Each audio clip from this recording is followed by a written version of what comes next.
We're going to begin section 5.6. And if you remember in section 5.5, we talked about how to multiply polynomials. And we said that multiplying was essentially just distributing.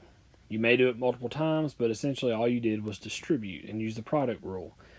Well, we talked about other methods, so you could do the box method or even the vertical method. So we've got some other ways to multiply, but really it's just distributing multiple times. And so we now need to get to the point where we talk about what our book refers to as special products. And the first one of those is how to square a binomial. And on the screen, you can see the general form of how to square a binomial. And that's not going to mean a lot to you, probably. So let me give you an example. If I were to give you x plus 3 squared, there would be a lot of you that would say, oh, well, I need to just square x, and I need to square 3 and get 9. And that is absolutely not ever going to be correct. Now, I know why you do it. And I know why you are tempted to do that. Okay, because in section 5.1, I believe it was, I gave you this example. And I told you that all you're doing is you're going to give that power of 2 to the 3, the x, and the y. And that's true. The reason that this problem is different than this problem we're currently on is because there are two terms in the one we're currently working with. The x is a term, 3 is a term. The 3xy, all of that together is a term. And when you're squaring one term, you do square each part individually because it is 3xy times 3xy. Okay? But when we're squaring a binomial, two terms, you can't do that because if you were to literally write out what x plus 3 squared means, you would say, well, it's x plus 3 times x plus 3.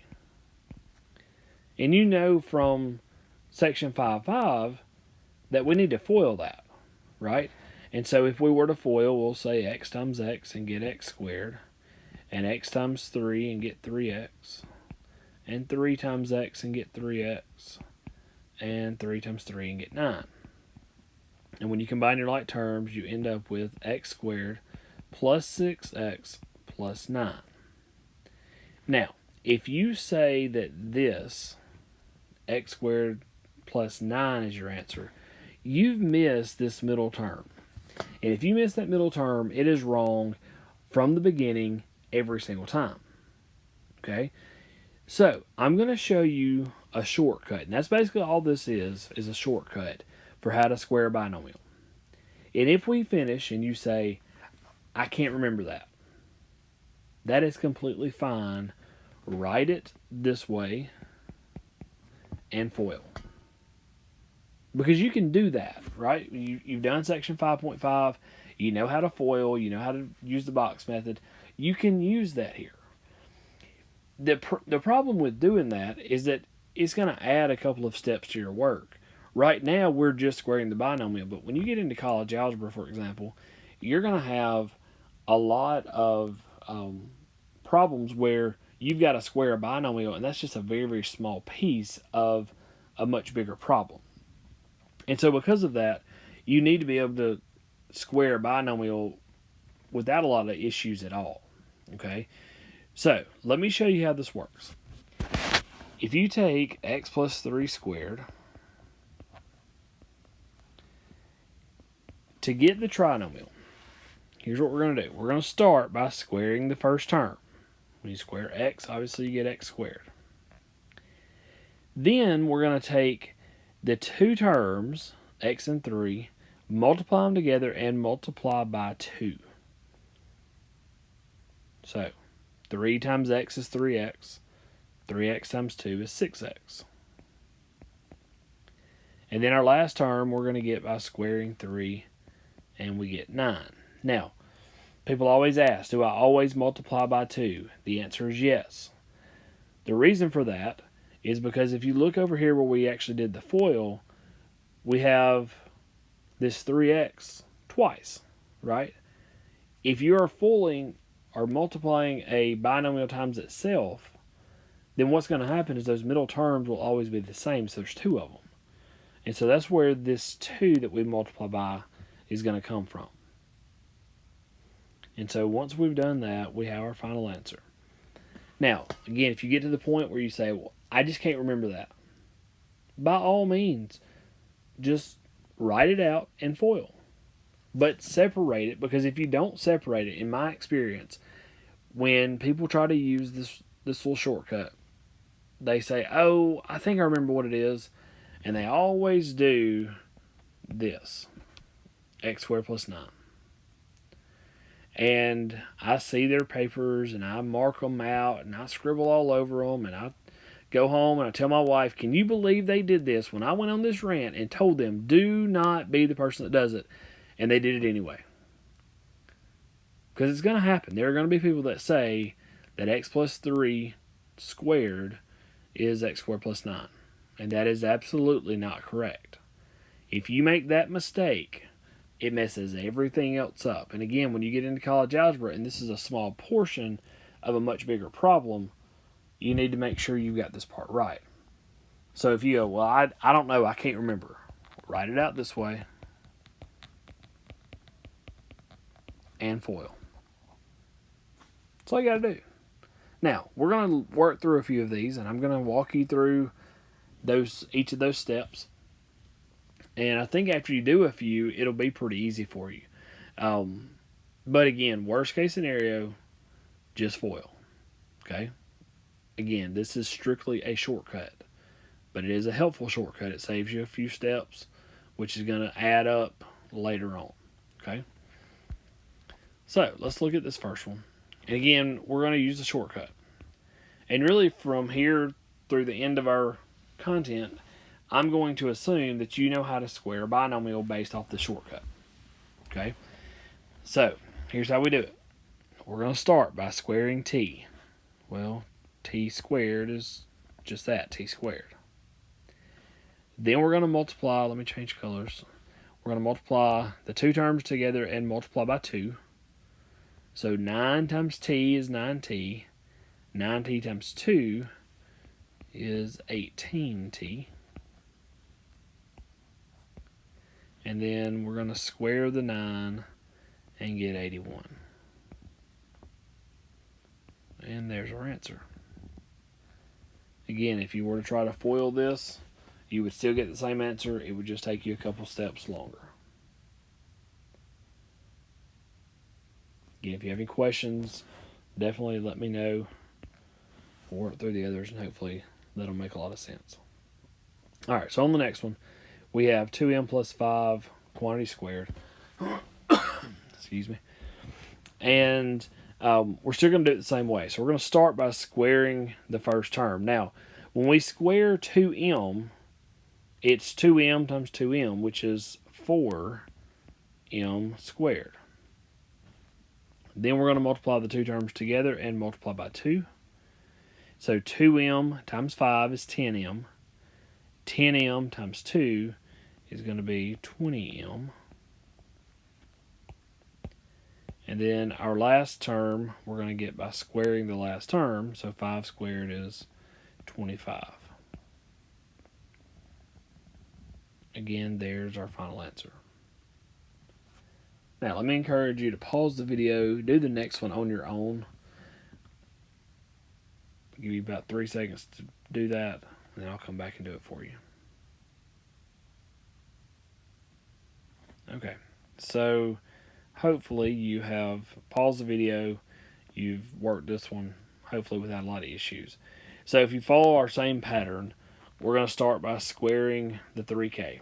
So again, 3k times 3k, which is 9k squared. And then we're going to multiply the two terms together and multiply by 2. So 3k times negative 2m is negative 6km. And negative 6 times the 2 is negative 12km. And then square the last term. when you square the last term, even if it's negative, a negative times a negative is a positive. So that last number should be positive. So negative 2m times negative 2m is a positive 4m squared. And again, there's our final answer. Now, on the next one, you may look at this one and say, well, I don't know, that's too hard. I can't do it, it's got a fraction. This is actually easier to do with the fraction than it is to try to FOIL this. Okay? So, let's again approach this like we've done all the others. We're going to start by squaring 3k. When you square 3k, you get 9k squared. Then we're going to multiply the two terms together and multiply by 2. Now let me break this down for you. You're taking, and I'm not going to worry about the signs or the k, I'm just going to worry about the numbers for a second.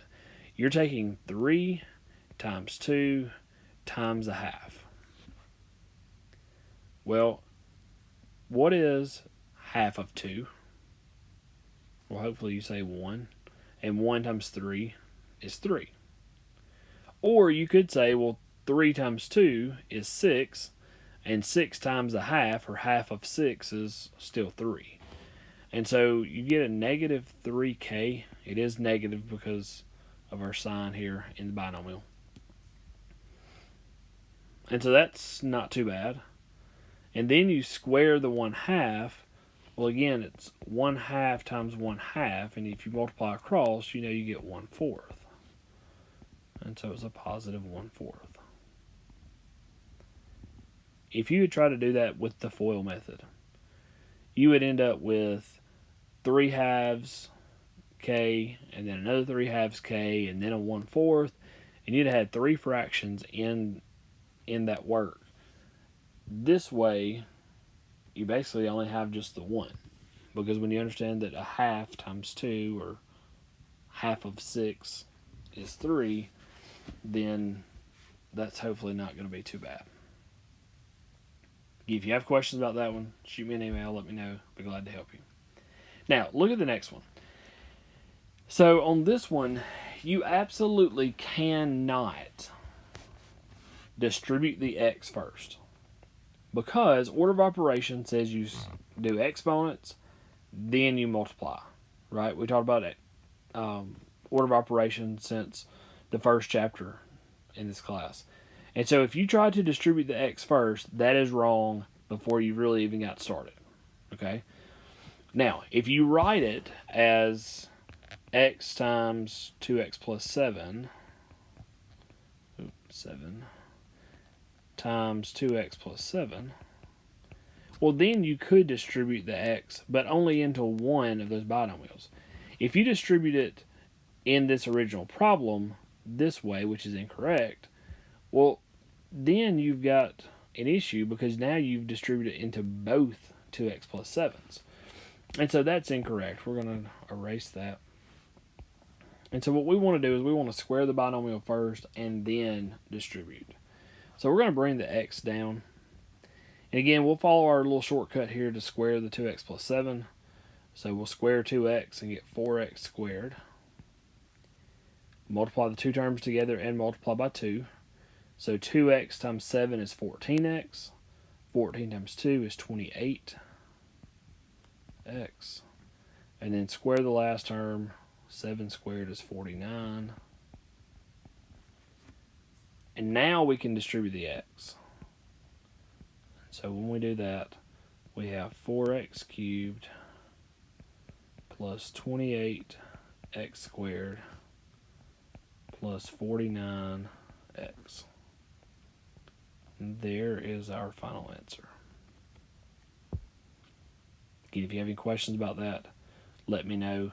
The next slide I want to just talk about, because we're going to skip these problems, but I want to kind of show you something in case you were to see this in your math lab. So we don't have a shortcut for cubing a binomial or raising it to the 4th power, but if you take this first example, you could rewrite that as p plus 2q squared times p plus 2q. Okay? And the benefit of that is you could use the shortcut to square the binomial. And so if you did, you'd have p squared. Again, you don't have to write this down necessarily. You'd have p squared plus 4pq plus 4q squared. But that's still being multiplied by this other p plus 2q. Okay? And so at this point, we have a trinomial times a binomial. You need to distribute, you need to use the box method, you need to do something to multiply that. Okay? So I would take this over to the side and I would do the box method and I would multiply. I'm not going to do that, but I would use the box method. Okay, just for the sake of the length of the video, I think you can finish that. If you can do section 5.5, you can probably finish this one without a lot of issues. Now, on the next one, and by the way, if we were in class, I would still not finish this one. I feel like you can probably do it on your own. Same thing here with the last one. It is x plus 2 to the 4th power, but we could rewrite that as x plus 2 squared times x plus 2 squared. And again, if we use our shortcut, that's the benefit of writing it as it being squared, is it allows us to use the shortcut. So if we do that in the first binomial squared, we would have x squared plus 4x plus 4. Well, then that other binomial squared is the same binomial, and so we would do the same thing. We'd have x squared plus 4x plus 4, and then we would need to multiply those two trinomials. And so again, I would take that out to the side and I would use the box method to do that. Now, when you do if you do the box method, you would have a 3x3 box. Okay, so again, I'm not going to work all this out. I'm just going to show you a couple things. So you'd have a 3x3 box. And remember, your diagonals to the right, going up to the right, are the ones that are like terms. So this box and this box would go together. This box, and this box go together. And then this box and that box go together. And so those would be your like terms. You would end up with 5 terms in your final answer. So again, not going to work through those and finish those. I feel like you can. If you want to know the answers or whatever, you can shoot me an email and I'll send it to you.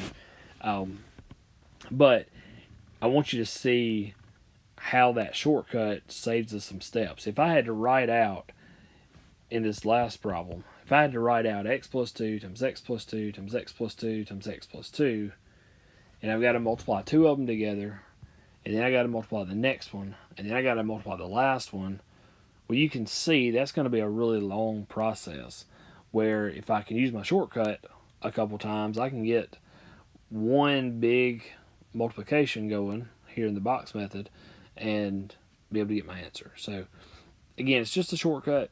Can help. You don't have to use it, but it is beneficial if you can. We will finish the section in our next video.